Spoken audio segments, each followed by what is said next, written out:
नमस्कार. कथाकथी चॅनलवर आपलं स्वागत आहे. आजच्या आपल्या कथेचं नाव आहे चिटकुळे. लेखक निखिल देवरे. कथा सुरू करण्यापूर्वी जर तुम्ही या कथेचा अगोदरचा भाग ऐकला नसेल तर तो ऐकून नंतरच या कथेला सुरुवात करावी. आणि जर कोणी या चॅनलवर नवीन असेल तर चॅनलला सबस्क्राईब करायला विसरू नये. तर चला कथेला सुरुवात करूया. अशोक गेल्यावर घर जसं उदास उदास भासत होतं, त्यात एप्रिल महिन्यातील उन्हे अधिकच तपत होती. सूर्यदेव जणू आग ओकत होता. रस्त्यावर माणसांची फारच तुरळक गर्दी दिसू लागली. गावातल्या आमराईत मात्र म्हातारी, तरुण, लहान बालकांची रांग लागलेली दिसायची. कोणी घोंगडी अंथरून दुपारची वामकुक्षी घेत असायचे, तर कुणी दगडांचा खेळ माळून आनंदाने खेळत त्यात गुंतून रमून असायचे, तर कुणी नुकतीच कच्च्या कैऱ्याला मीठ लावून दात आंबट होईपर्यंत कैऱ्या खात दिसायचं. दुपारी गावात लोकांच्या अंगणात लाकडी खाटेवर पापड, खारवड्या, गहू, तांदूळ, रव्याच्या कुरड्या, उसऱ्या वाळत घातलेल्या दिसायच्या. आमच्या वाड्यातही नलू दुपारी असंच काही करून वाळत घालायची. उन्हाळा असल्यामुळे शेतातील फार काही कामेही नव्हती, म्हणून मी आणि घाशाबा वाड्यातच असायचो. वाड्यात ठराविक हद्दीत अमानवीय भ्रमंती करीत असलेल्या त्या तामसिक शक्तीमुळे हा वाडा अनामिक अनिष्टकारी शक्तीने झाकोळलेला की काय अशी भ्रांतीही मला रात्री विशेषतः होत असे. 1.5 महिना उलटल्यानंतर अशोक मावशीकडून घरी आला.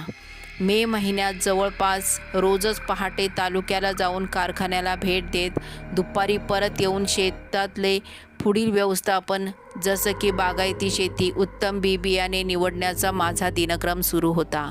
अशोक घरात असल्यापासून घर जसं आता भरल्यासारखं वाटायचं. जमीन मजल्यावरून दुडुदुडू धावत तो पहिल्या मजल्यावर यायचा.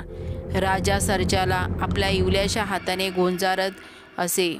दुपारी दिवाणखान्यातील झोपाळ्यावर झोके घेत तिथेच झोपायचा. या सर्व कालमर्यादेत मी आणि खाशाबाने नलूच्या मनात अशोकला बोर्डिंगमध्ये टाकायची गोष्ट तिच्या मनात गूढपणे झिरपवली. सतत तोच विषय काढून आम्ही बोर्डिंग किती महत्त्वाचं आहे हे प्रत्यक्षपणे तिच्या मनात बिंबवत होतो. काही अंशी नलूसुद्धा अशोकला बोर्डिंगमध्ये टाकण्यासाठी तयार झाली होती, अनुकूल होत होती. आईचं काळीज ते एवढ्या सहजासहजी थोडी ना होकार देईल. आग ओकणारा उन्हाळा मागे पडून वरुण राजाची कृपा असणारा पावसाळा आता सुरू झाला होता. आधी हलक्या असणाऱ्या वर्षावसरी क्षणाक्षणाला रौद्र रूप धारण करून गावाला झोडपून टाकायच्या. वाड्यासमोर तर चिखल पाण्याचं तळ साचलं होतं. शेतातली कामेही जोरात सुरू झाली होती. शेतात नजर टाकल्यास बळीराजा, शेतमजूर पेरणी करताना दिसायचे. वर्षासरी भरणीवर पडू लागताच नूतन अंकुरे वसंधूच्या कठीण पापुद्र्याला दूर सारून हळूहळू वर डोकावू लागले होते. शेताच्या बांधावर रानगवत, रानझुडपे उगवली होती. हिरवे, नाजूक, काटेरी रोपटी वेली एकमेकांना आधार देत शेताच्या कोपऱ्यात फैलावत होत्या. जून महिना शेताच्या व्यस्त कामात कसा तरी निघून गेला. जुलै महिना लागताच मी अशोकला तालुक्याच्या लोकमाध्यम शाळेत आणि बोर्डिंगात घेऊन गेलो. बोर्डिंगात त्याच्यासाठी संपूर्ण वेगळी खोली निवडली. त्यात झोपायला लांबरुंद पलंग, पिण्यासाठी वेगळं पाणी, खेळणी, अभ्यासासाठी टेबल, सर्व व्यवस्था मी चोख करून ठेवली. पैशाचं लठ्ठ बंडल बेडेकर गुरुजींच्या हातावर ठेवत मी म्हणालो, अशोक जोपर्यंत इथे आहे तोपर्यंत त्याला तुमच्या घरचं सकस जेवण द्या. त्याला एकट्याला झोपायची सवय नाही, म्हणून एखादं वर्ष तरी त्याच्यासोबत या खोलीत तुम्ही झोपा. पैशांची चिंता नसावी. अधिक पैसे लागल्यास कळवावे. बेडेकर गुरुजी त्या हॉस्टेलचे अध्यापक व्यवस्थापक होते. त्याचं घर हॉस्टेलच्या बाजूलाच होतं. ठीक आहे, अशोकची मी आपल्या मुलासारखी काळजी घेईन. हे बेडेकर गुरुजी नाही तर मी त्यांच्या हातावर ठेवलेला पैसा बोलत होता. बेडेकर गुरुजींना मी फार आधीपासून ओळखतो. काहीसे लोभत आहे ते, पण मनाने फार चांगले गृहस्थ आहेत. सतत कमी मिळणाऱ्या पगारामुळे कदाचित ते लोभी झाले असावे. अशोकला सोडून येताना खरं तर माझा कंठ दाटून आला होता. तो लहानसा अशोक माझ्या कमरेला मिठी मारून, बाबा मला इथे नाही राहायचं आहे, मला घरी घेऊन चला, मला आईजवळ राहायचं आहे असं म्हणून जोरजोरात रडत होता. त्याचे अश्रू हुंदके पाहून माझ्या अंतःकरणावर असंख्य ओरखडे उमटत होते. माझ्या अंतःकरणाला घायाळ करणारे ते ओरखडे कुणाच्याही दृष्टिक्षेपात येणं शक्य नव्हतं. डोळ्यात जणू दुष्काळ पडला होता. संपूर्ण अंतरंग कोरडं कोरडं झालं होतं. तालुक्यावरून घरी येताच स्नानगृहात जाऊन मी एकटाच रडत बसलो. बाहेर हे अश्रू दिसता कामा नये म्हणून मी स्नानगृहेच पाठबळ घेतलं होतं. अंतर्मनात जमलेलं सर्व काही अश्रुरूपी बाहेर येत होतं. अशोक गेल्यापासून घरात विचित्र मरगळ निर्माण झाली. हा संबंध वाडा फार विमनस्क वाटत होता. नलूत आणि माझ्यात फार काही बोलचाल होतच नव्हती. ती कधी कधी माझी भरभरून चौकशीही करत नव्हती किंवा माझ्या कुठल्या कामात तुडपुडही करत नव्हती.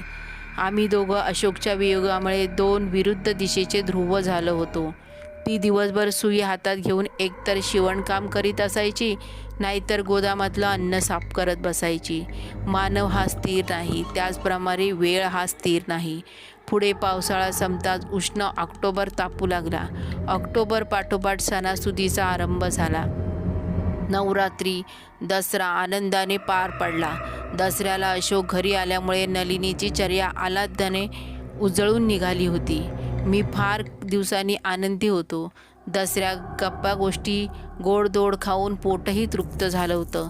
दसरा संपताच अशोक बोर्डिंगला परत गेला. पुन्हा दिवाळीत येण्याची वाट पाहण्याची नलू डोळे लावून वाट पाहत होती. दसऱ्यानंतरचा काळ शेतकऱ्यांसाठी फार महत्त्वाचा असतो. त्याच्या कष्टाचं फळ त्याला तेव्हाच मिळणार असतं. आमच्या शेतातही सोयाबीनच्या गंजा लागल्या होत्या. पांढरी दौलत म्हणजे कापूस फुटून शेत जसं पांढरं फटक झालं होतं. खाशाबा अशावेळी राखणदारीसाठी शेतातच राहत असे. अशाच ऑक्टोबर महिन्यातल्या एका रात्री माझे नेत्रे खाडकन उघडले. जमीन मजल्यावर आमचं भव्य प्रवेशद्वार हळूवार कोणीतरी उघडलं होतं. बाजूलाच नलिनी गाढ झोपेत होती.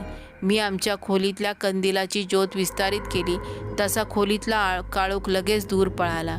जमीन मजल्यावर काय होतं याचा अंदाज माझ्या बुद्धीने बांधला. पुन्हा अस्वस्थ झालो. चेहऱ्यावर हसू उमटलं. कंदिलाची ज्योत कमी करून झोपण्याचा प्रयत्न करू लागलो. उगीच जीवितहानी नको, मी स्वतःशीच म्हणालो आणि झोपण्याचा प्रयत्न करू लागलो. जमीन मजल्यावर गोदामाच्या बाजूला खोलीत काय काय मौल्यवान दागिने आहेत हे फक्त मला आणि नलिनीला माहीत होते. खाशाबाला जमीन मजल्यावर काही निवडक मौल्यवान वस्तूंची नावे ठाऊक होती. जमीन मजल्यावर बाबांच्या खोलीत बाबांचा शानदार कोट होता, ज्याला 5 सोन्याची बटणे होती. त्याच खोलीत बाबांची पोकळ चांदीची काठी होती, ज्यावर सोन्याचा मुलामा चढवला होता. बाबा बाहेर जाताना ती काठी टेकून आधार घेत चालत असे. शिवाय चांदीचं घंगाळ होतं. लग्न कार्यासाठी 1.5-2 किलोचा चांदीचा पाट होता आणि 2-3 अशीच मौल्यवान भांडी. जमीन मजल्यावर खडखड असा आवाज बराच वेळ सुरू होता. मी मात्र त्यांच्या अवस्थेचा अंदाज घेत एकटाच कुदूकुदू हसत होतो. काही वेळानंतर तो आवाज हळूहळू कमी होत गेला. आमच्या वाड्याचं भव्य प्रवेशद्वार बंद करण्याचा ओझरता आवाज मला ऐकू आला. त्यांनी आमचं प्रवेशद्वार लावून घेतलं असावं. आता वाड्यात सर्व काही शांत झालं होतं, स्थिर वाटत होतं. मी आमच्या खोलीतला कंदील बाहेर काढून महाकक्षात एकटाच बसलो होतो. कंदिलाचा मिनमिनता प्रकाश माझ्या चेहऱ्यावर पडत होता. एवढ्यात आमच्या वाड्याचं प्रवेशद्वार जोरात लोटून कोणीतरी उघडलं. तो खाशाबा असावा असं मला आतून वाटलं. त्याच्या पायाची हालचाल वेगवान होती. आधी तो बाबांच्या खोलीत गेला, मग गोदामात आणि शेवटी गोदामाच्या बाजूच्या खोलीत धाड धाड जमिनी मजल्यावरून धावतच तो वर मजल्यावर आला. त्याचा ऊर भरून आला होता. मान इकडे तिकडे फिरवीत तो जोरजोराने श्वास घेत होता.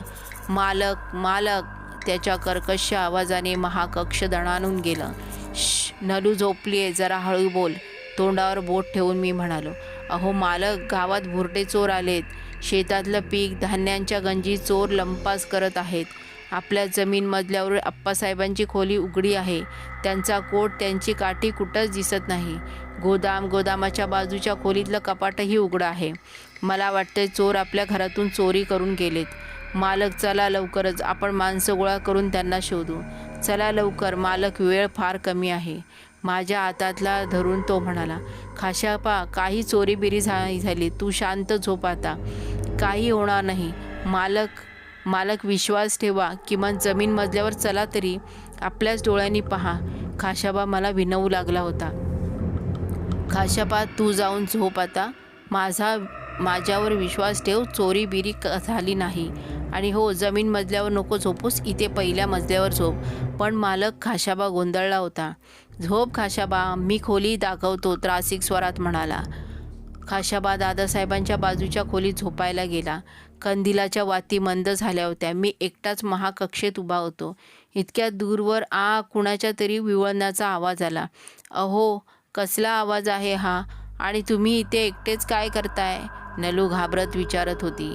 दूरवरच्या विवळणाच्या आवाजाने तिला जाग आली होती. कसला आवाज? मी तर कुठलाही आवाज ऐकला नाही.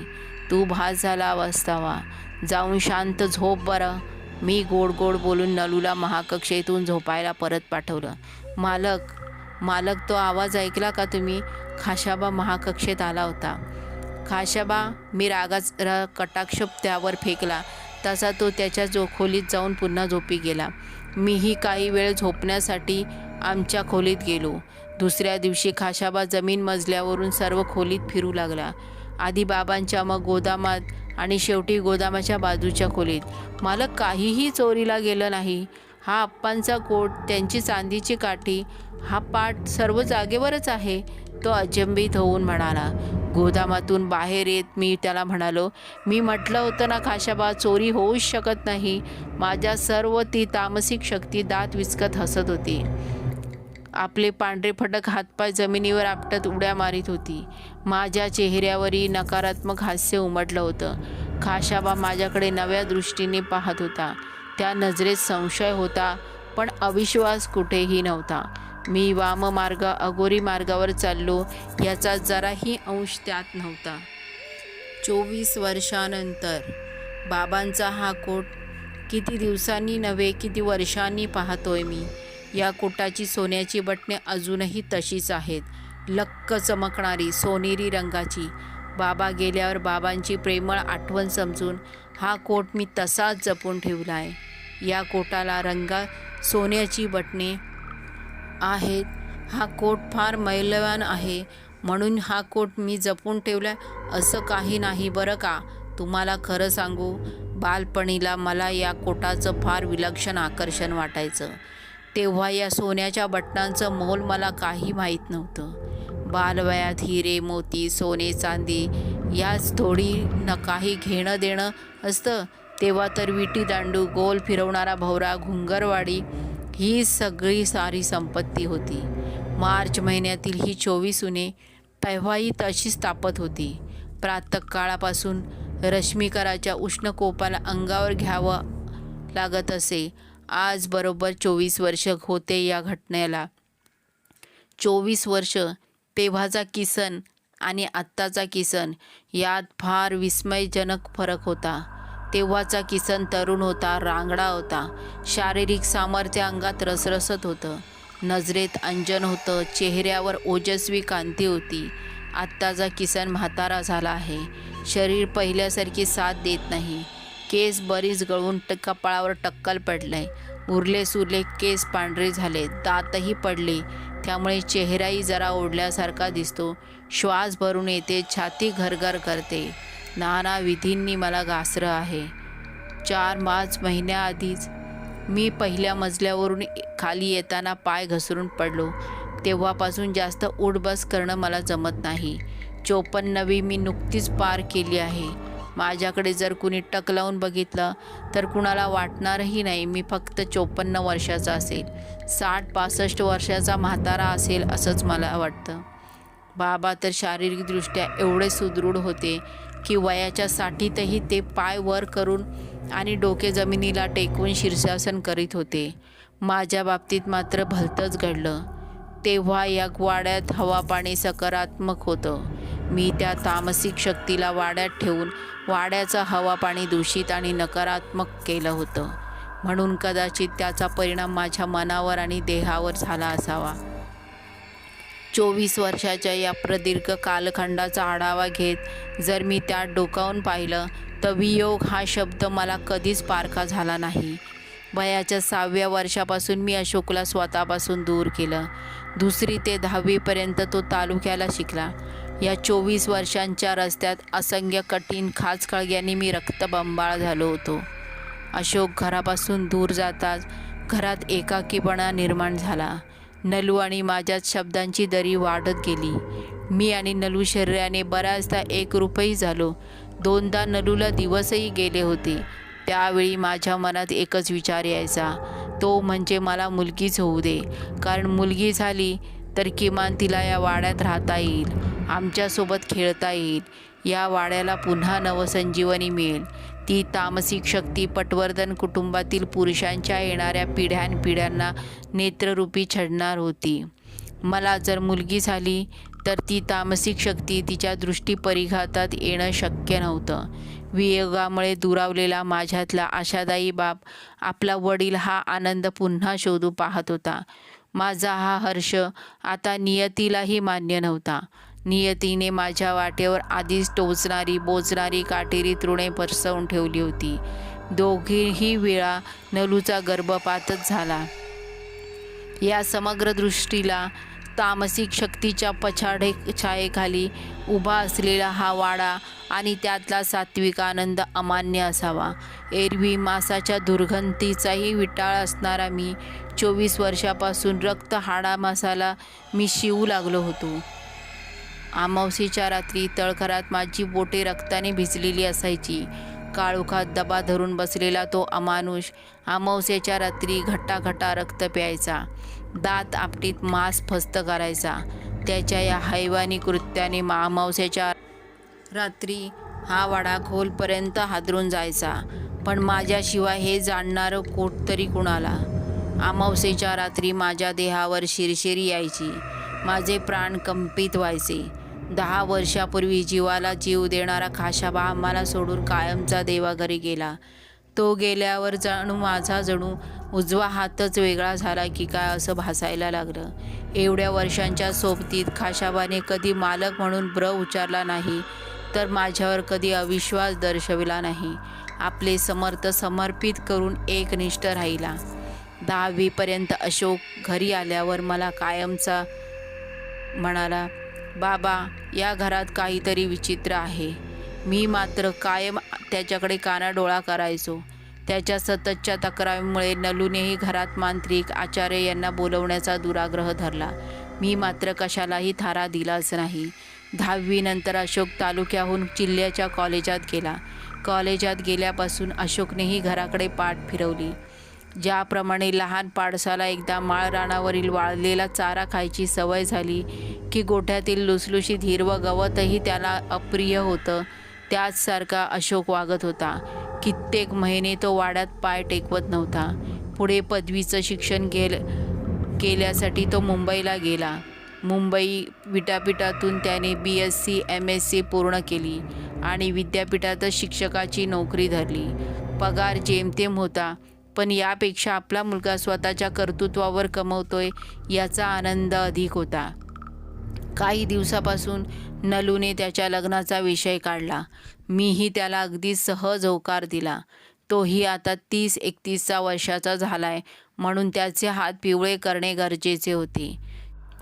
4-5 दिवसांपूर्वी पहिल्या मजल्यावरून घसरून पडल्याने पायऱ्या चढणं उतरणं फार कठीण जातंय.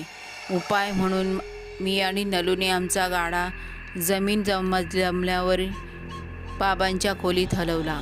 पहिल्या मजल्यावरील सर्व खोल्यांना कुलूप लावून ठेवलंय. उद्या अशोकला बोलवून घेतलंय.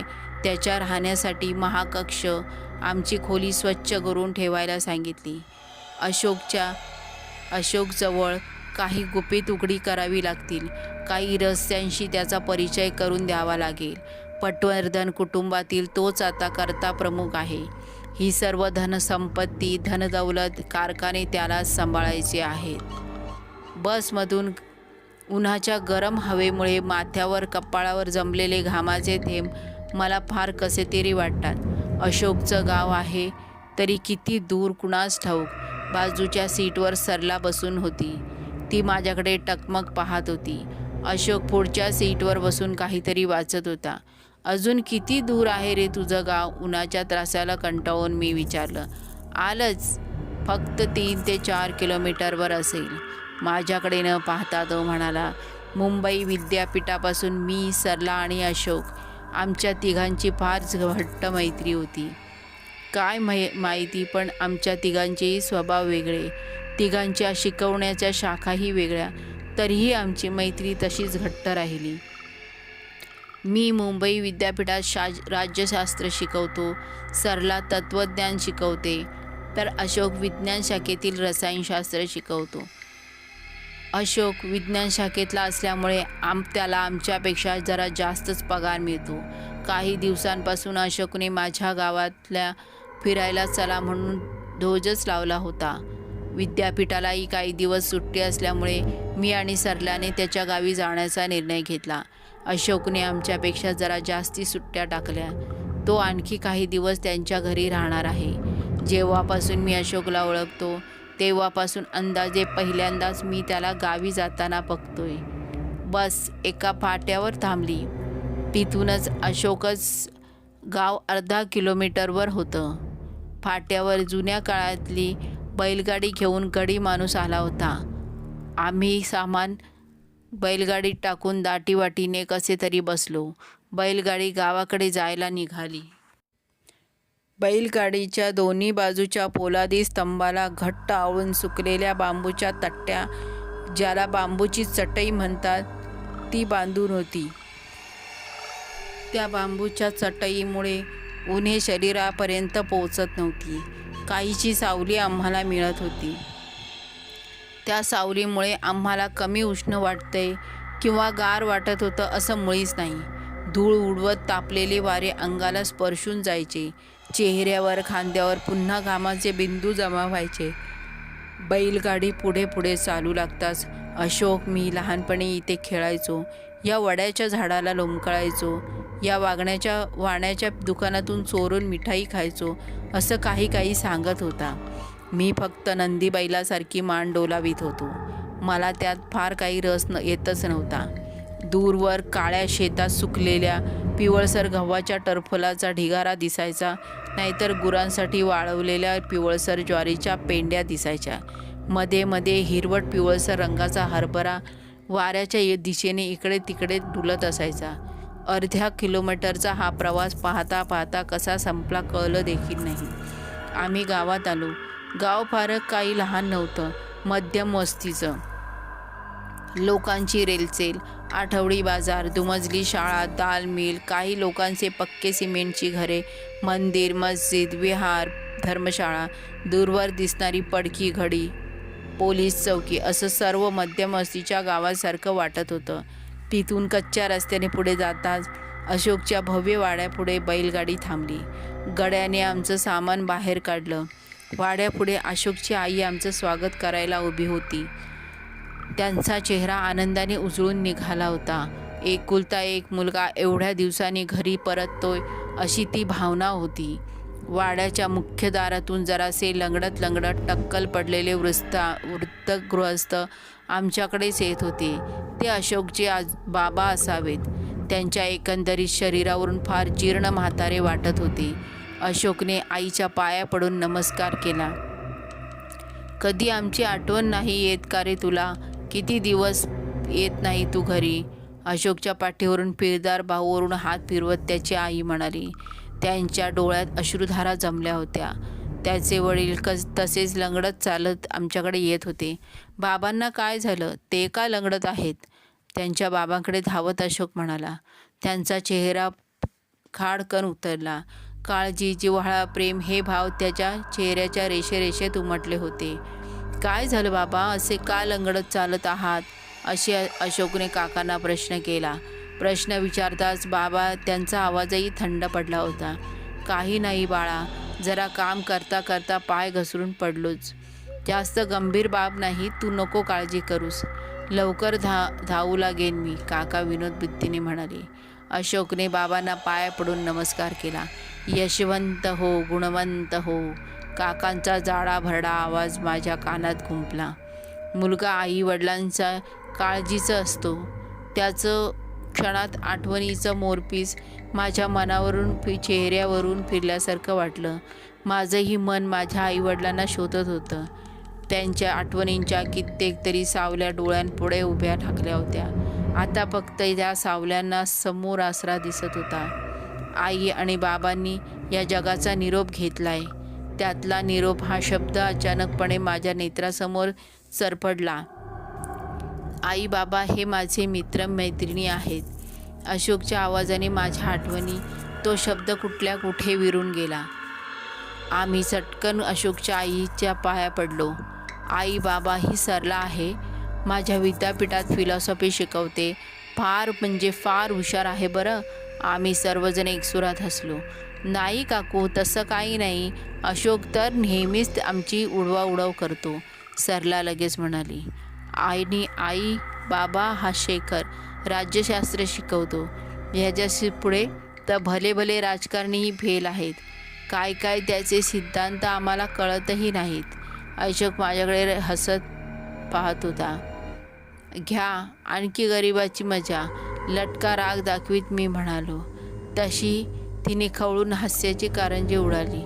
बरं चला सर्वजण आधी वाड्यात, तिथे गप्पा गोष्टी करू, काकू म्हणाल्या.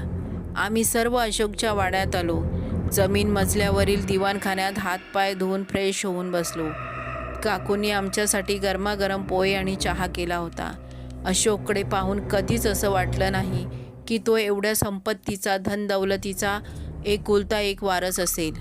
2 दिवसांनी पुन्हा तेच ते घातले जाणारे 4 जोडी कपडे, सावळ्या तोंडावर पावडरचा भपकारा, एका बुटाची जोडी आणि तुटलेली चप्पल, असं पाहून कोण विचार करेल की हा एवढ्या मोठ्या संपत्तीचा मालक असेल बरे.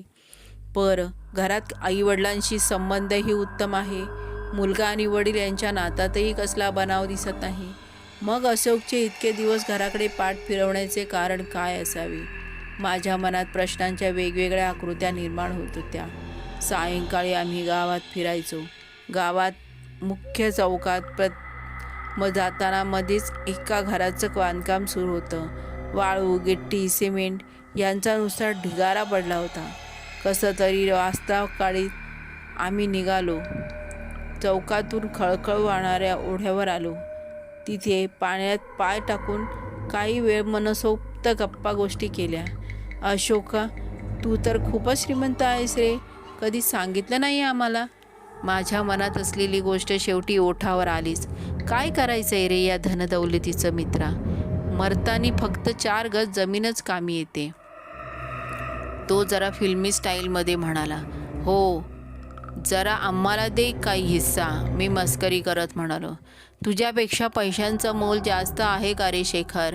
हो, पुरेपुरे. तुझ्या या गोष्टी अंधार वाढतोय, घरी जायला हवं. सरला घड्याळ दाखवत होती. हो, चला चला, निघायला हवं. ओढ्यावरून परतताना पुन्हा मुख्य चौकात पोटभर कांदा भजी खाल्ली आणि चहा घेतला. वाड्यात परतल्यावर आमची राहण्याची व्यवस्था पहिल्या मजल्यावर केली होती. पहिल्या मजल्यातील महाकक्षेत 2 लांब रुंद फोटे लावून होते. अशोकला विचारल्यावर कळलं ते फोटो त्यांच्या आजोबाचे आणि मोठ्या काकांचे आहेत. महाकक्षेच्या समोरच स्वयंपाकघर होतं. 2 स्वयंपाकघरे होती. जमीन मजल्यावरही स्वयंपाकघर होतं. पण एकंदरीत पाहण्यावरून असं वाटतंय की स्वयंपाकघरात कधी चूल पेटलीच नाही, आणि पेटली असेल तरीही फार फार वर्षाआधी. स्वयंपाकघराच्या पुढे बऱ्याच खोल्या होत्या. त्यातल्या एक खोल्या मी, सरला आणि अशोकने घेतल्या. अशोक ज्या खोलीत राहतोय त्या खोलीत कदाचित त्यांचे आई वडील राहत असावे.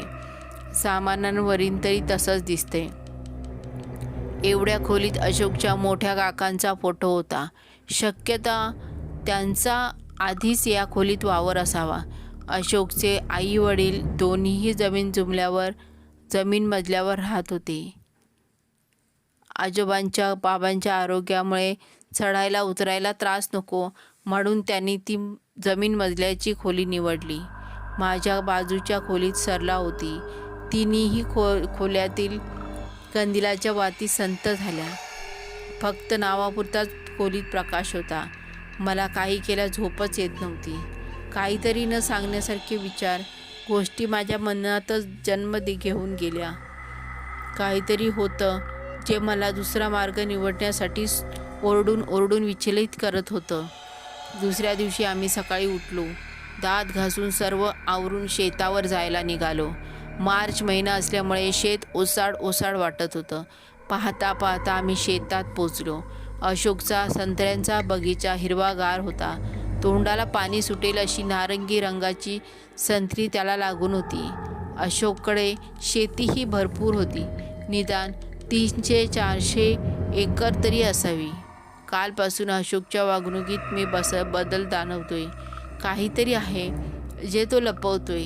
कालपासून माझं मनही वेगळ्या वाकड्या विचाराने व्हावत होतं. याबद्दल सरलाला विचारावं का, सांगावं का?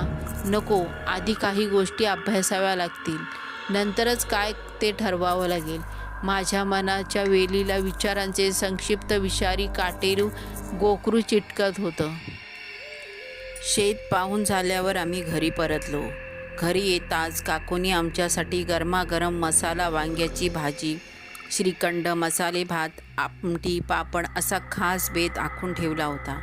शेतात बराच वेळ फिरल्यामुळे पोटात कावळे ओरडत होते.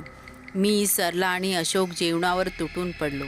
घरातल्या सर्वांसोबत मिसळताना अशोकच्या बाबांशी म्हणजेच काकांशीही छान गट्टी जमली होती. राजकारणात त्यांचा विशेष रस होता. सध्याच्या राजकारणावरही आम्ही बराच वेळ बोलत होतो. राजकारणाच्या गोष्टी निघाल्या की गल्लीपासून दिल्लीपर्यंत काका सगळ्या गोष्टींचे बारकावे माझ्या लक्षात आणून देत असत. राजकारण म्हणजे नुसता पैसा ही गोष्ट त्यांनी मला विविध मार्गाने पटवून दिली. अशोकचे त्यांचे कारखानेही आम्हाला दाखवले. बरीच मोठी उलाढाल होती. चिक्कार पैसा म्हणजे काय हे मला आत्ता कळलं होतं. पैसा माणसाची नियती बदलतो असं म्हणतात. पैसा ही साली चीजच अशी आहे की भले भले आपले इमान विकतात. सुख, समृद्धी, आनंद जर हवा असेल तर पैसा पाहिजे. And introductions to political theory S.R. Mishra यांच्या पुस्तकात मी वाचले की राजकारणी पैशासाठी विकले जातात. सत्ता मिळवण्यासाठी अमाप पैशाचा वापर होतो. ज्याने घरात कधी आधीच 18-20 दारिद्र्य पाहिले त्यांच्यासाठी हा पैसा म्हणजे जणू अमृताचा धराच होता. या घरात वावरल्यानंतर आणखी एक गुपित मला कळले की ते म्हणजे या जमीन मजल्यावर सरळ गोठ्याच्या थोडं अलीकडे बंद दरवाजा असणारी खोली आहे, ज्यात धान्याचं गोदाम आहे. याला लागूनच अडगळीची खोली आहे आणि बाजूलाच दुसरी खोली आहे ज्यात एक कपाट आहे. ते कपाट म्हणजे नुसता पैसा, धन, दौलत. त्या कपाटात सोने, चांदी, हिरे, माणके, सोन्याची बिस्किटे असा अपार खजिना दडलेला आहे. या सर्वात मी मात्र खिशे फाटका असलेला असाच उभा होतो. पैशाची नशा माझ्या मनावर चढू लागली होती. पाप, पुण्य या संज्ञा मागे पुढल्या होत्या. काहीतरी विक्षिप्त विचार माझ्या चित्तात दौडू लागले होते. मी सरलाला रात्री महाकक्षात भेटायला सांगितले. मध्यरात्री महाकक्षात कंदिलाचा झिरमिरीत प्रकाशाने महाकक्ष अर्ध प्रकाशमय तर अर्ध काळोखमय झालं होतं. महाकक्षेच्या बाहेर डोकावून पाहिल्यास फक्त वेगवेगळ्या काळ्या शाईचा रंग दिसत होता. त्यात चंद्रप्रकाश भर टाकीत होता. महाकक्षाच्या भिंतीवर 2 सावल्या उमटल्या होत्या. त्यातील एक सावली काहीतरी ऐकण्यास उत्सुक होती तर दुसरी काहीतरी सांगण्यास आतुर दिसत होती. काय झालं? का बोलवलंस इथं मला? सरला विचारू लागली. सरला, आपली प्रीत आपली सोबत आयुष्याच्या शेवटापर्यंत आहे. ही गोष्ट अशोकलाच काय जगालाही ठाऊक नसली तरी तुला तर पक्क ठाऊक आहे ना? हो रे, माझा जीव तर तुझ्यावरच आहे. पण तू हे सर्व आज का विचारतोयस? आणि तेही एवढ्या रात्री? काय मामला आहे? सरला, उद्या आपण येथून परत मुंबईला निघून जाऊ. आपल्या जीवनात विद्यापीठाच्या या तुटपुंजा नोकरीशिवाय काही आहे की नाही? विद्यापीठात आपण अजूनही CHPवर नोकरी करतोय. कधी परमनंट होऊ देव जाणे. पुढेही जर असंच चालू राहिलं तर आपण सुख भोगायचं तरी कधी? आपलं भविष्य तरी काय राहील? मी फार हळूहळू बोलत होतो. कुणापर्यंतही माझे शब्द पोचणार नाही याची पूर्ण काळजी घेत होतो. मग तुझ्या डोक्यात चाललंय तरी काय शेखर? सरला गोंधळली होती. अशोक विद्यापीठात परमनंट जरी झाला नाही तरी त्याला काही काळजी नाही. घरी एवढं पैशाचं झाड आहे, त्याला त्याच्या भविष्याची कसलीच चिंता नाही. मग सरला आपल्या दोघांचा इतिहास काय आहे हे आपल्या दोघांनाही माहीत आहे. आपण दोघेही एकाच जिल्ह्यातले आहोत. सरला तू लहानपणापासूनच अनाथ होती. अनाथ आश्रम ते मुंबई विद्यापीठ असा कठीण प्रवास करत तू इथपर्यंत पोचलीस. माझ्याबद्दलही सांगायचं झालं तर मी जन्मलो तेव्हा बाबा सोडून गेले. मी आणि आईने फार हालाकीत दिवस काढले. पाव खाऊन पाणी पिऊन कसा तरी इथपर्यंत आलोय. 2 वर्षापूर्वी आईसुद्धा मला सोडून गेली. या जगात आता तुझ्याशिवाय माझं कोणीच नाही. सरळ विषयाला हात घालवायला मला जमतच नव्हतं. अरे हो, ते सर्व ठीक आहे, पण तुला सांगायचं तरी काय? काय चाललंय तुझ्या मनात? सरू जमीन मजल्यावर गुराच्या गोठ्याच्या बाजूला बंद असणारी ती खोली तर तुला ठाऊक असेलच. त्या खोलीत एका बाजूने गोदाम आणि दुसऱ्या बाजूने दुसरी खोली आहे. त्या खोलीच्या कोपऱ्यात एक कपाट आहे. ते कपाट म्हणजे संपत्ती, धन, दौलत, ऐश्वर्य आहे. त्या कपाटात सोने, नाणे, हिरे, माणके, सोन्याची कर्णफुले, बाजूबंद सोन्याची बिस्किटे आहेत. अच्छा, मग सरलाच्या भुवयाचे धनुष्य ताणले होते. कपाळावर आठ्या पडल्या होत्या. आपण त्यातलं थोडंसं तरी सोनं घेतलं ना तर लाईफ बनून जाईल. म्हणजे चोरीबिरी म्हणतोयस का तू? हो, तसंच काही. त्यातलं थोडंसं जरी सोनं आपण घेतलं तरी आरामात सुखात जगू शकतो. आपण जे बालपणी सहन केलं ते आपल्या मुलाबाळांना सहन नाही करावं लागणार. आपल्या पूर्ण जीवनाचा कायापालट होईल. अरे पण आपल्याच मित्राच्या घरात चोरी करायची आणि जर सापडलो तर? पैशाची मोहिनी सरलाही चढली होती. त्याची काळजी करू नकोस, त्यासाठीही मी प्लॅन तयार करून ठेवला आहे. काय आहे प्लॅन? बघ, उद्या रात्री 11 वाजता आपली बस आहे. 9:30 वाजता आपण आपल्या बॅगा जमिनीवरील दवाखान्यात आणून ठेवायच्या. 10:30 वाजता अशोक आपल्याला फाट्यापर्यंत सोडायला येईल. 10 वाजेपर्यंत आपण काकूंना म्हणायचं की जायच्या आधी काकूच्या हातचा चहा होऊन द्या. काकू चहा करेल. तू फक्त अशोक आणि काकूंना पहिल्या मजल्यावर बोलवण्यात गुंतवून ठेव. काकू खाली जमीन मजल्यावर काकांना चहा द्यायला निघणार. तेवढ्यात मी त्यांना म्हणेल, काकू तो कप मी काकांसाठी घेऊन जातो. मी तो कप पहिल्या मजल्यावरून जमीन मजल्यावर आणेतोवर त्यात गुंगीत औषध टाकून देतो. काकांनी जसा तो चहा पिला तसे काका सकाळपर्यंत उठणार नाहीत. मी त्यांच्या बिछाण्याखालची किल्ली घेईल. दिवाणखान्यातील एखादी बॅग घेऊन त्या खोलीत जाऊन थोडंसं सोनं, बिस्किटं बॅगेत भरून घेईल. त्यानंतर खोलीतून बाहेर आल्यावर खोलीला पुन्हा कुलूप लावून किल्ल्या काकांच्या बिछाण्याखाली ठेवून देईन. अशोक आपल्याला फाट्यापर्यंत सोडायला येईल. इथून मुंबईला जाणारी बस तालुक्यावरून जाते. आपण तालुक्यालाच उतरायचं. तिथे माझ्या गावाला जाणारी शेवटची बस 11:30 वाजता आहे. ती बस पकडून सरळ माझ्या गावाला उतरायचं. एकदा का ते सोने माझ्या घरात ठेवलं ना की कुणाचा बाप आहे ते सोनं पकडू शकत नाही. प्लॅन तर चांगला आहे, पण काही दगाफटका झाला तर? सरू संशयी नजरेने विचारत होती. काही होणार नाही, विश्वास ठेव. मी तिला धीर देत म्हणालो. ठीक आहे तर मग, पण आता झोप, रात्र बरीच उलटली आहे. हो चल. दुसऱ्या दिवशी सर्व काही ठरल्याप्रमाणे होऊ लागलं. मी चहाचा कप महाकक्षातून घेऊन जमीन मजल्यावर येत होतो. चहाच्या कपात गुंगीचं औषधही मिसळलं. काकांच्या खोलीत प्रवेश केला. काकांनी 2 घोट चहा घेतला. मला आमचा प्लॅन विस्कटतोय की काय असं वाटायला लागलं. कारण चहा पूर्ण पिल्याशिवाय काकांना गुंगी येईल की नाही हा प्रश्न मला भेडसावू लागला. आता काही वेळातच काकांना गुंगी येत होती. मी फक्त दिखावा म्हणून काकांच्या पाया पडून नमस्कार देवा तुला सद्बुद्धी देवो एवढंच काका म्हणाले आणि निद्रेच्या प्रवाहात ओढल्यासारखे गेले. मी बिछाण्यातून चावी ओढली. दिवाणखान्यातील बॅग हातात घेतली. ती खोली उघडली. आतल्या खोलीत आलो. आश्चर्य, कपाट तसंच उघडं होतं. मी बॅगेत काही सोनं, चांदी, दागिने, सोन्याची बिस्किटे भरून घेतली.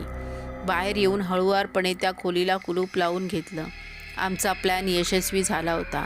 18 विश्व दारिद्र्य दूर पळाली होती. 10:30 वाजता आम्हाला फाट्यावर सोडायला अशोक बैलगाडी चालवणारा गडी आला होता. बैलगाडी खाच कळगे तुडदवीत चालली होती. अर्धा किलोमीटरचा तो रस्ता कधी संपतो आणि कधी नाही असं झालं होतं. वर आकाशात पाहिलं, श्वेत पूर्ण चंद्र दिसत होता. आज पौर्णिमा असावी किंवा त्या जवळचीच कुठली तारीख असावी. अर्ध्या तासाच्या त्या रस्त्यात मी आणि सरला फक्त फॉर्मॅलिटी म्हणून बोलत होतो. फाट्यावर पोहताच लगेच 10 मिनिटात गाडी आली. ते फार बरं झालं. जेवढ्या लवकर होईल तेवढ्या लवकर आम्हाला इथून निघायचं होतं. मी आणि सरून पटकन गाडीत जाऊन बसलो. ट्रिंग टिंग बसची घंटा वाजली. बस लगेच सुरू झाली. अशोक आम्हाला हात हलवीत बाय करीत होता. आम्हीही आनंदात त्याचा निरोप घेतला. बसने अजूनही वेग पकडला नव्हता. काही दूर चालताच बस अचानक बंद पडली. काही केल्या सुरू होईना. सर्व प्रवासी खाली उतरले. बस ड्रायव्हर, कंडक्टर सर्व काही पाहणी करत होते. सर्व काही ठीक होते. बसचे टायर, पेट्रोल, इंजिन अगदी व्यवस्थित. तरीही बस सुरू व्हायची काही चिन्ह दिसत नव्हती. सर्व प्रवासी हवालदिल झाले. काय करावं कुणाला कळतच नव्हतं. बस ड्रायव्हर, कंडक्टर जोपर्यंत दुसरी बस या मार्गावरून येत नाही तोपर्यंत असेच इथे थांबा म्हणून सांगून गेले. आम्हाला तिथे थांबणं धोक्याचं होतं. कारण चुकूनही जरी अशोकच्या घरी चोरीचं कळलं आणि त्यांनी आम्हाला पकडलं तर सोन्यासकट आम्ही सापडणार होतो. म्हणून लवकरात लवकर त्या सोन्याचा बंदोबस्त लावणं आमच्यासाठी अनिवार्य झालं होतं. आम्ही बस चालकाला विचारलं, आम्हाला लवकरात लवकर तालुक्यापर्यंत पोचायचं आहे. दुसरा काही मार्ग आहे का? या रस्त्यावरून सरळ चालत जा. मध्ये मालवाहू ट्रक भेटू शकतो. त्याच्या मदतीने तुम्हाला लवकरात लवकर तालुक्याला पोचू शकता. बस ड्रायव्हर म्हणाला. धन्यवाद. मी एवढंच म्हणालो. आमच्याजवळ याशिवाय दुसरा मार्गच नव्हता. मी आणि सरू दोघेही त्याच रोडवरून पुढे चालू लागलो. आकाशातून लख्ख चंद्रप्रकाश धरणीवर झिरपत होता. रस्त्यावरचा कण न कण सहजपणे दिसत होता. रोडवरून चालता चालता कुणीतरी आपल्या मागावर आहे. कुणाचे तरी नेत्र आपल्याला खिळून आहेत ही गोष्ट मला नाही तर सरूलाही कळून चुकली होती. रस्त्याच्या कडेला असणाऱ्या जंगलातून किर्र स्वर काळजाला छळून जायचा. चर चर ओल्या गवतातून सरपटण्याचा आवाजाने आमच्या अंगावर काटा उभा राहायचा. तिथल्या चारही दिशेत जणू दूषितपणा, नकारात्मक शक्ती घुसळून मिसळून गेली की काय अशी भ्रांतीही आम्हाला व्हायची. ती वेळच तशी होती म्हणून अशा गोष्टी मनात येणं साहजिकच होतं. आम्ही हळूहळू पुढे चालत होतो. पुन्हा नवीन योजना माझ्या डोक्यात आली. या रस्त्यावर घातपात होण्याची पूर्ण शक्यता होती. म्हणून जंगलातल्या झाडाखाली आम्ही थांबलो. मी माझ्या बॅगेला अर्ध सोनं सरूच्या बॅगेत टाकलं. चुकूनही या बागेला काय झालं तर सर्व सोनं हातचं जाऊ नये म्हणून ही युक्ती केली. आम्ही त्या झाडाखाली तसेच बसलो होतो. एवढ्यात घाबरून सरू म्हणाली, शेखर ते मागे काय आहे? माझे मोठमोठे नेत्र मागे वळले. आमच्या मागेच काहीतरी बसून होतं. ते सामान्य नव्हतं. असामान्य, अनैसर्गिक असं काहीतरी होतं. कानाला थंड हवेचा झोत शिवून गेला. माझं सर्वच अंगच थंडगार पडलं. काय होतं ते? कोण होता तो? माझी सर्व इंद्रिये कल्लोळ करून उठली. त्याचा चेहरा गुलालाने माखून गेला होता. हातपाय चुन्याने पोतल्यासारखे पांढरे फटक दिसत होते. दात विचकावत डोळ्यात खुनशी भावनेने आमच्याकडे पाहत होता. सरू, पळ लवकर इथून, मी जोरात ओरडून म्हणालो. आई ग, सरूची किंकाळी जंगलात घुमली. आम्ही दोघेही रस्ता मिळेल तिकडे धावत होतो. जंगलातील रान गवत, रान झुडपे आमच्या पायाने चराचरा चिघळत होती. ते मागच अमानवीय काही केल्या आमची वाट सोडायला तयार नव्हतं. बरंच पळून गेल्यानंतर आम्ही दोघेही 2 विरुद्ध दिशेच्या झाडाखाली बसलो. चांदण्यांचा प्रकाश कोपऱ्या कोपऱ्यात पसरला होता. दूरवर बसलेल्या सरूला मी पाहू शकत होतो. ती सुद्धा मला पाहत होती. माझा श्वास भरून आला होता. छातीमधून अधूनमधून दुखत होतं. एवढ्यात काहीतरी माझ्या दृष्टिकक्षेत आलं. काहीतरी लख्ख चकाकणारं हिऱ्यासारखं, जणू चंद्राचा लहानसा कोंबच. ते घनगळत माझ्याजवळच आलं. मी कुतूहलाने त्याच्याकडे पाहत होतो.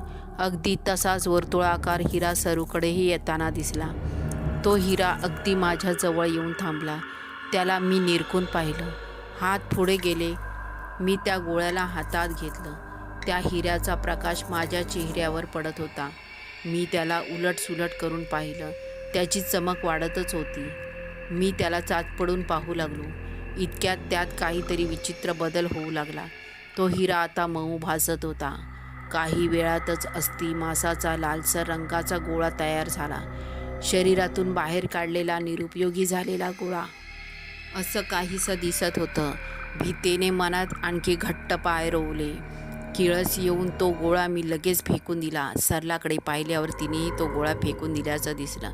माझ्यासमोर पडलेल्या त्या गोळ्याला आता हालचाली होत होत्या. जीव फुटावा तसा तो गोळा वाढत गेला. त्याचा आकारही वाढू लागला. नवजात बालकासारखा तो दिसत होता. त्याला हात पाय फुटले होते. फ्रॅक्शन ऑफ सेकंदमध्ये तो गोळा मानवी आकृतीत परिवर्तित झाला. 8-9 वर्षाचं लहान लेकरू माझ्यासमोर उभं होतं. लेकरू नाही, मुलगी होती ती. 8-9 वर्षाची, लांब सडक कुरतडलेले केस, गुलाल घासलेला चेहरा, पांढरे पटक हातपाय, लाल भडक नेत्रातील आग मला जाणवत होती. पण हा चेहरा तर सरूचा आहे. आई ग! तो प्रकार पाहून माझी किंकाळी थांबणारच नव्हती. तिच्या चेहऱ्याला जरी गुलाल भासला तरी चेहरापट्टी आणि तिची मूर्ती मी अचूक ओळखतो. तो चेहरा सरूचाच होता. काय आहे हा एवढा भयान चेहरा? मी सरूकडे पाहिलं. तिच्यासमोर असंच कुणीतरी 8-9 वर्षाचं लेकरू उभं होतं. माझ्यासमोर असलेली ती अमानवीय शक्ती खुणशी भावनेने पाहत होती. ती अधिकच समोर येत होती. मी तिच्यापासून दूर पळण्याचा प्रयत्न केला. काही वेळ ती माझ्यासमोर तशीच उभी होती, निश्चल, निशांत आणि एकाएक अदृश्य झाली. ती कुठे गेली कुणास ठाऊक. त्यानंतर मी सरूकडे पाहिलं. तिच्या सुंदर मूर्तीची मला दहशत बसली. तिचा चेहरा पाहताच तोच भयानक चेहरा यायचा, 8-9 वर्षाच्या मुलीचा. गुलाल भासलेला, पांढरे फटक हात पाय, दात विचकणारी. तो चेहरा मला आयुष्यात कधीही पाहायचा नव्हता. सरूने एक क्षण माझ्याकडे पाहिले. मी माझ्या चेहऱ्यावर, नेत्रावर हात ठेवून तिचा चेहरा दिसू नये म्हणून धडपडू लागलो. माझी नजर जाताच तिनेही तिचा चेहरा हाताने झाकून घेतला. त्या चेहऱ्याची जबर भीती माझ्या मनात भरली. यापुढील आयुष्यात कधीही तो चेहरा दिसूच नये म्हणून मी प्रयत्न करू लागलो. तिचा चेहरा दिसताच त्या 8-9 वर्षाच्या सरूचा भयान चेहरा समोर यायचा. इंद्रिय आकांत करायची, भीतीने लटपटायची. जीवनात ज्या चेहऱ्यासोबत मला यापुढील दिवस काढायचे होते तो चेहरा नकोसा झालाय आता. तीही माझा चेहरा पाहायला तयार नव्हती. हे सोनं, ही संपत्ती मग कुणासाठी? या सोन्याचा काही अर्थ नाही, काही फायदा नाही. हा पैसा तरी कशाला हवाय? त्या चेहऱ्यापुढे त्या सोन्याचं शून्य मूल्य आहे. आता मला हे सोनंच नकोसं होतं. मी एका हाताने बॅग पकडून दुसरा हात चेहऱ्यावर ठेवला होता. तिच्या चेहऱ्याचा कटाक्ष जरी पडला तरी ते धगधगणारे अग्निपेट नेत्र दिसायचे. तो चेहरा समोर दिसायचा. अशीच अवस्था सरूचीही होती. तिनेही एका हातात बॅग धरली होती तर दुसरा हात चेहऱ्यावर ठेवला होता. जंगलातल्या पायवाटेने आम्ही तसेच चालत होतो. ती पायवाट संपून आम्ही फाट्याच्या रस्त्याच्या जरा पुढे आलो. तिथून गाव फार जवळ होतं. रस्त्याच्या 2 विरुद्ध कडेने आम्ही चालत होतो. एकमेकांची नजरही पडू नये अशी पूर्ण काळजी घेत होतो.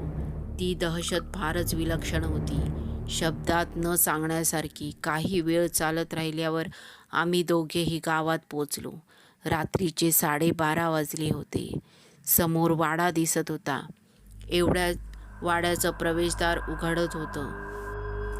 वाड्यात सर्व काही शांत होतं. कसलंही नियंत्रण नसल्यासारखं आम्ही चालत होतो. वाड्याच्या प्रवेशद्वारातून आधी सरूने, नंतर मी प्रवेश केला. एकमेकांशी बोलण्याचा प्रश्नच नव्हता. आम्ही एकमेकांकडे पाहायलाही तयार नव्हतो. त्या खोलीचा दरवाजा उघडा होता. आम्ही दोघेही एकापाठोपाठ एक त्या खोलीत शिरलो. कपाटही उघडंच होतं. आम्ही दोघांनी त्या बॅगा तशाच ठेवल्या आणि वाड्याबाहेर निघालो. आता यापुढे कधीही सरूचा चेहरा पाहणं माझ्यासाठी शक्य नव्हतं आणि कदाचित तिलाही माझा चेहरा पाहणं शक्य नसेल. फाट्यापर्यंत आम्ही दोघंही तसेच चालत होतो.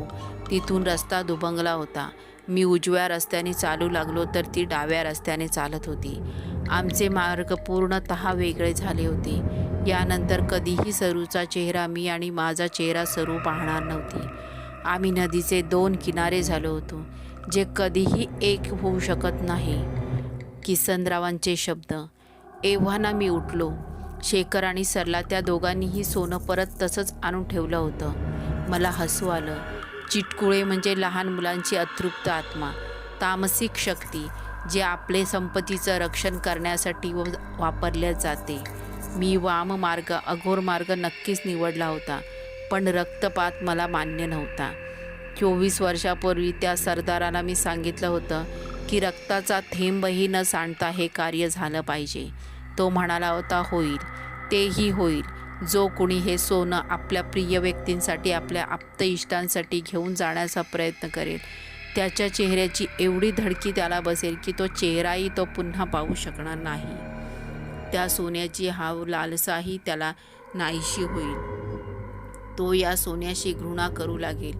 जर हे सोनं फक्त स्वतःसाठी घेऊन जात असेल तर उभ्या आयुष्यात तो कधीही स्वतःचा चेहरा आरशात पाहू शकणार नाही. खरं तर आता वेळ आली आहे त्या चिटकुळ्याला त्याच्या पुढच्या मालकाकडे सुपूर्त करायची, अशोककडे. तोच आता पटवर्धन कुटुंबाचा कर्ता पुरुष आहे.